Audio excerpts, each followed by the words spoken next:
رب جلال ہے جس نے ہمیں بہترین ڈھانچے میں بنایا اور دوسری تمام مخلوقات سے ممتاز کیا۔ یہی وجہ ہے کہ انسانوں کو تمام مخلوقات میں سب سے زیادہ فضیلت اور شرف حاصل ہے۔ درود و سلام نازل ہو محمد عربی نبی آخر الزمان حضرت محمد مصطفیٰ صلی اللہ علیہ وسلم۔ میرے مسلمان بھائی اور عزیز دوستو، آج کا خطبہ ہے تعویذ گنڈے کی شرعی حیثیت۔ تعویذ گنڈے کی شرعی حیثیت کیا ہے؟ تعویذ سازی کا کام آج کے دور میں اتنا عروج پر اس قدر ہے محلے سماج میں، بستیوں میں، گاؤں میں، کہ اگر انہیں قرآن و حدیث کی روشنی میں سمجھایا جائے تو یہی جواب دیتے ہیں کہ ہر غیر یہی کام کرتا ہے۔ ہر کسی کے گھر میں تعویذ پہننے والے ہیں اور عام طور سے لوگ تعویذ لکھتے ہیں، استعمال کرتے ہیں۔ ہم عوام کیسے سمجھیں کہ یہ غلط؟ میں آپ کو نصیحت کرتا ہوں، یہ دور فتنے کا دور ہے، مصیبتوں کا دور ہے، ہر طرف اختلافات، انتشار اور انارکی پھیلی ہوئی ہے۔ لوگ طرح طرح کی مصیبتوں میں اور اختلافات میں گرفتار ہیں۔ اللہ تعالیٰ نے ان تمام چیزوں سے بچنے کے لیے آپ کو راستہ بتایا۔ سورہ حشر کے اندر اللہ تعالیٰ ارشاد فرماتا ہے، ما آتاکم الرسول فخذوہ وما نہاکم عنہ فانتہوا۔ ما آتاکم الرسول، جو چیز رسول تمہیں دے دے تم اسے اختیار کر لو، اسے اپنا لو۔ وما نہاکم عنہ فانتہوا، اور جن جن چیزوں سے رسول تمہیں منع کرتے ان تمام چیزوں سے رک جاؤ۔ یہی آپ کی بیماری کی دوا ہے، یہی آپ کے اختلاف کا حل ہے، اور یہی آپ کے لیے ہر طرح کی مصیبتوں سے چھٹکارا۔ اگر آپ چاہتے ہیں صحیح زندگی گزارنا، اختلاف سے بچتے ہوئے، انتشار سے بچتے ہوئے اور الجھنوں اور پریشانیوں سے دور رہتے ہوئے، اگر آپ صحیح راستہ اختیار کرنا چاہتے ہیں، محمد عربی صلی اللہ علیہ وسلم کی احکام، آپ کے ارشادات اور آپ کی تعلیمات کو آپ اپنائیں۔ آپ نے جن چیزوں کا حکم دیا بس ان چیزوں کو دیکھیں کہ آپ نے فرمایا ہے کہ نہیں، آپ کے فرامین، آپ کے احکام، آپ کی تعلیم اور آپ کا عمل موجود ہے کہ نہیں۔ آپ صلی اللہ علیہ وسلم کی سنت کسی چیز کے بارے میں موجود ہے جو صحیح حدیث سے ثابت ہوتا ہو، آپ اسے اختیار کریں۔ اور اگر نبی کریم صلی اللہ علیہ وسلم کی سنت نہیں ہے تو آپ اسے چھوڑ دیں، جیسے کہ اللہ تعالیٰ کا فرمان۔ ہمارے پیارے حبیب حضرت محمد مصطفیٰ صلی اللہ علیہ وسلم جو بھی بات بولتے ہیں اللہ کی طرف سے بولتے ہیں۔ آپ جو بھی بات بولتے ہیں اللہ کی طرف سے وحی ہوتی ہے۔ وما ينطق عن الهوى ان هو الا وحی یوحی، کہ نبی صلی اللہ علیہ وسلم جو بھی کچھ بولتے ہیں اپنی خواہش سے، اپنی طبیعت اور اپنے من سے نہیں بولتے ہیں۔ ان هو الا وحی یوحی، آپ کی طرف وحی کی جاتی ہے، پیغام ربانی آپ کی طرف نازل کیا جاتا ہے، تب جا کر کے آپ اپنی امت کو خطاب کرتے ہیں، آپ درس دیتے ہیں، تعلیم دیتے ہیں، بتلاتے ہیں اور سمجھاتے ہیں۔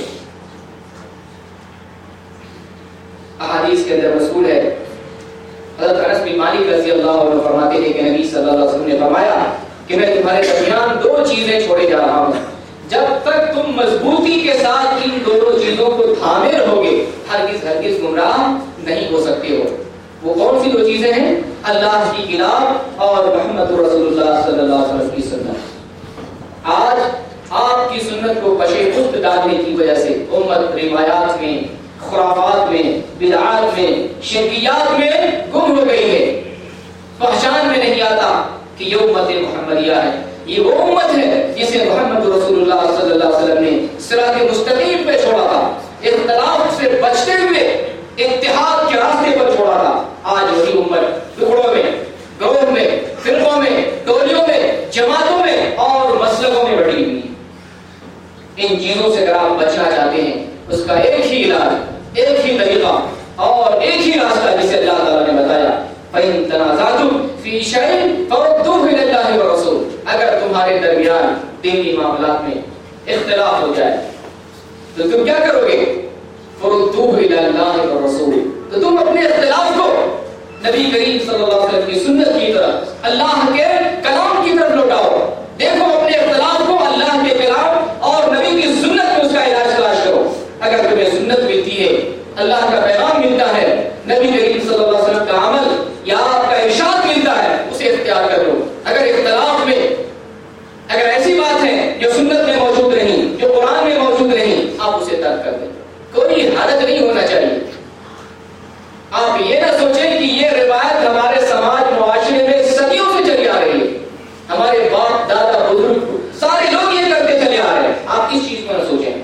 یہ دیکھیں کہ یہ جو عمل ہم کر رہے ہیں نبی صلی اللہ علیہ وسلم کی سنت میں یا قرآن میں موجود ہے کہ نہیں، یہی ہمارے لیے دستور ہے اور یہی ہمارے لیے اسوہ اور نمونہ ہے۔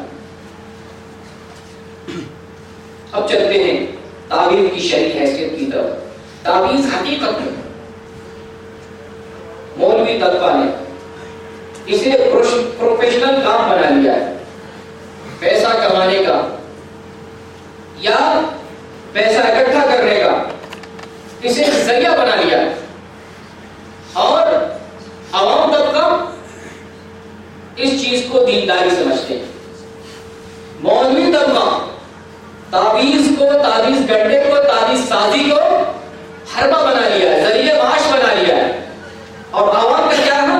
عوام یہ سمجھتے ہیں کہ یہ دینی کام، دینی مشغلہ، دونوں طرف زیادتی، افراط اور تفریط، دونوں طرف زیادتی۔ شریعت میں تعویذ سازی بھی صحیح نہیں اور عوام جو بھروسہ کرتے ہیں یہ دینداری ہے یہ بھی صحیح نہیں، دونوں خطا ہیں۔ لہذا آپ دیکھتے ہیں کہ ہر بیماری کی تعویذ ملتی ہے، محبت کے لیے، نفرت کے لیے، بیماری کے لیے، شفا کے لیے، پریشانی کے لیے، آرام کے لیے، ہر چیز کی آپ کو تعویذ مل جائے گی۔ آپ کسی سے محبت کرنا چاہتے ہیں، کسی کے درمیان نفرت ڈالنا چاہتے ہیں، کسی کو آپ دکھ اور مصیبت میں دھکیلنا چاہتے ہیں، تعویذ لکھ کر کے دے دیجیے، پریشان ہو جائے گا۔ اور کسی کو مصیبتوں سے نجات دلانا چاہتے ہیں، آرام پہنچانا چاہتے ہیں، پریشانی سے بچانا چاہتے ہیں، تعویذ لکھ لیجیے، وہ بچ جائے گا۔ ہر کام کے لیے تعویذ آپ کو مل جائے گی، لیکن آپ کو اتنا پیسہ دینا پڑے گا جس قدر کام ہوگا۔ جیسے ہوگا جتنی بڑی اہم بیماری ہوگی، جتنے بڑے ڈاکٹر کے پاس جائیں گے اتنا پیسہ لگے گا، اتنی بڑی فیس ہوگی۔ MBBS ہے تو اس کا الگ فیس ہے، اگر MD ہے تو اس کی فیس الگ ہے، اگر کوئی اس سے اونچے عہدے پر اور پد میں ہے تو ان کی فیس الگ ہو جاتی ہے، ان کا علاج اس سے جدا ہو جاتا ہے۔ اسی طرح تعویذ کے اندر بھی چھوٹا موٹا بخار ہے یا جو ہے نزلہ ہے، زکام ہے، اس کے لیے کم پیسے میں چل جائے گا۔ اس سے بڑی پریشانی ہو، بیوی والی پریشانی ہو، محبت والی پریشانی ہو، شادی والی پریشانی ہو، نوکری چاکری والی پریشانی ہو، تو آپ کو بہت خرچ کرنے پڑیں گے۔ پوری تفصیل بتائے گا، اس کے لیے مرغا چاہیے، اس کے لیے فلاں چیز چاہیے، اس کے لیے فلاں 1000 چیزیں بتائے گا جس کا آپ نے نام نہیں سنا ہوگا۔ آپ سے کہے گا کہ یہ چیزیں ہمیں لا کر کے دو، آپ کیا کہیں گے؟ مولانا آپ تو جانتے ہیں کہاں سے خرید کے لائیں گے، پیسہ لیجیے، آپ بھی خرید کر کے لے آئیں گے۔ یہ ایک ٹرک، یہ لاجک ہے آپ کو گمراہ کرنے کا اور آپ سے پیسہ ایٹنے کا۔ آپ یہ چیز لا نہیں سکتے، لا محالہ پیسہ آپ نے دیں گے کہ آپ لے آئیں گے، اور وہ کچھ نہیں لائے گا، سادے ورقے پہ لکھ کر کے الٹی پلٹی باتیں اور آپ کو تعویذ بنا کر کے دے دے گا۔ اور اتنا پیسہ کا مطالبہ کیا تھا، آپ یہ سمجھتے ہیں سامان کا خرچہ ہوا، یہ اس کی فیس ہوتی ہے، سامان میں نہیں خرچہ ہوتا۔ تو ہر کام کی تعویذ ملتی ہے۔ تعویذ کی شرعی حیثیت دیکھتے ہیں۔ اصل آپ تعویذ کسے کہتے ہیں؟ تعویذ یہ اردو میں بہت زیادہ مستعمل ہے، عربی میں اسے تمیمہ بولتے ہیں، تمیمہ، جیسے کہ حدیث میں من تعلق تمیمۃ فقد اشرک، جس نے تمیمہ لٹکایا اس نے شرک کیا۔ تمیمہ بولتے ہیں تعویذ کو۔ تعویذ کسے کہتے ہیں؟ تمیمہ یا تعویذ یہ کیا شکل ہے؟ کوئی بھی چیز دھاگے کی شکل میں ہو، لوہے کی شکل میں ہو، کڑے کی شکل میں ہو، چھلے کی شکل میں ہو، یا قینچی کی شکل میں ہو، یا اور کسی شکل میں ہو، آدمی آئندہ والی مصیبتوں سے بچنے کے لیے یا کسی مصیبت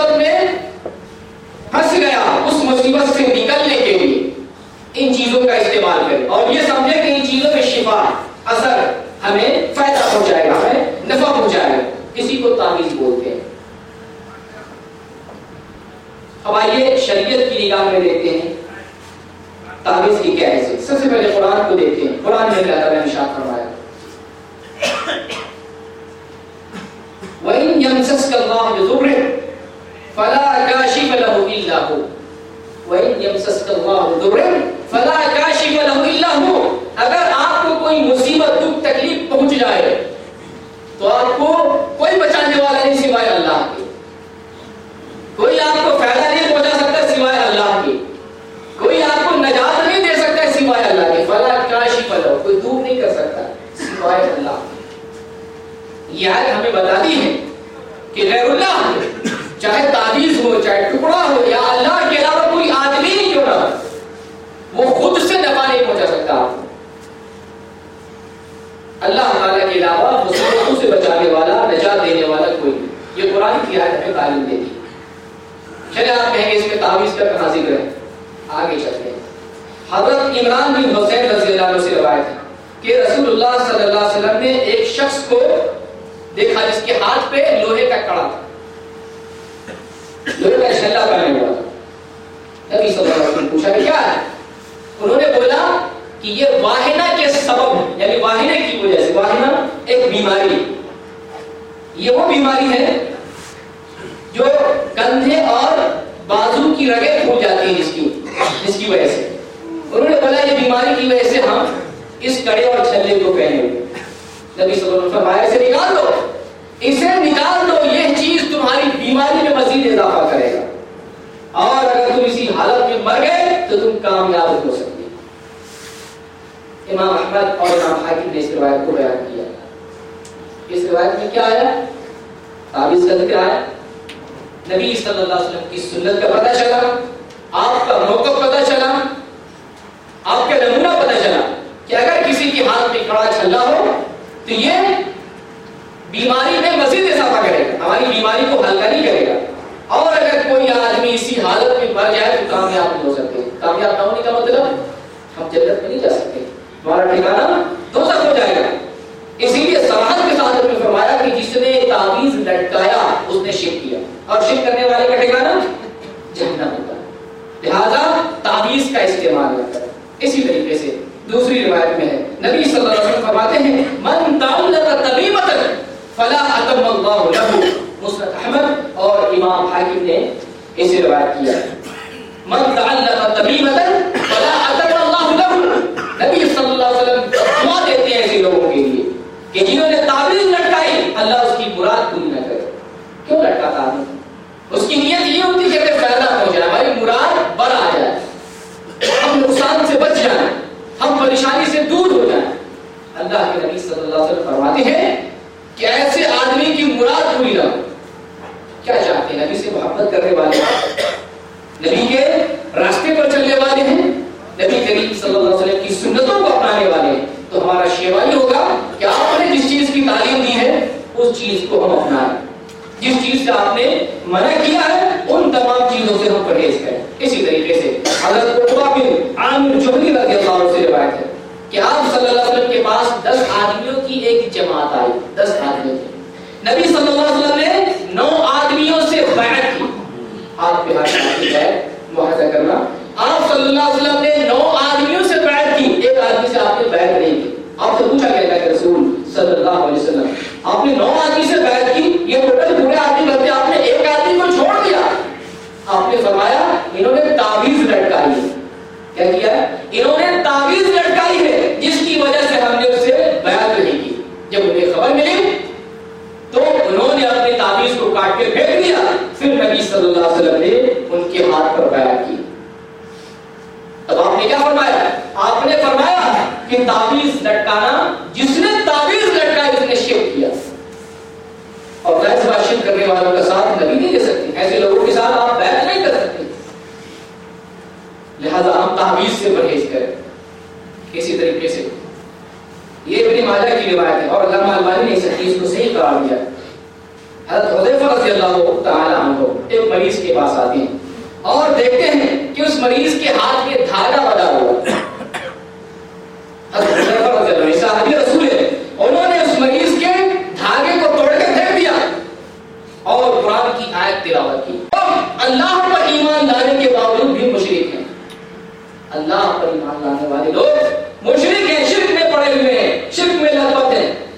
پر بھی ایمان رکھتے ہیں. گویا کہ حذیفہ رضی اللہ عنہ کا استدلال یہ ہے کہ تعویذ لٹکانا یہ شرکیات میں سے ہے اور ایسا کرنے والا آدمی مشرک.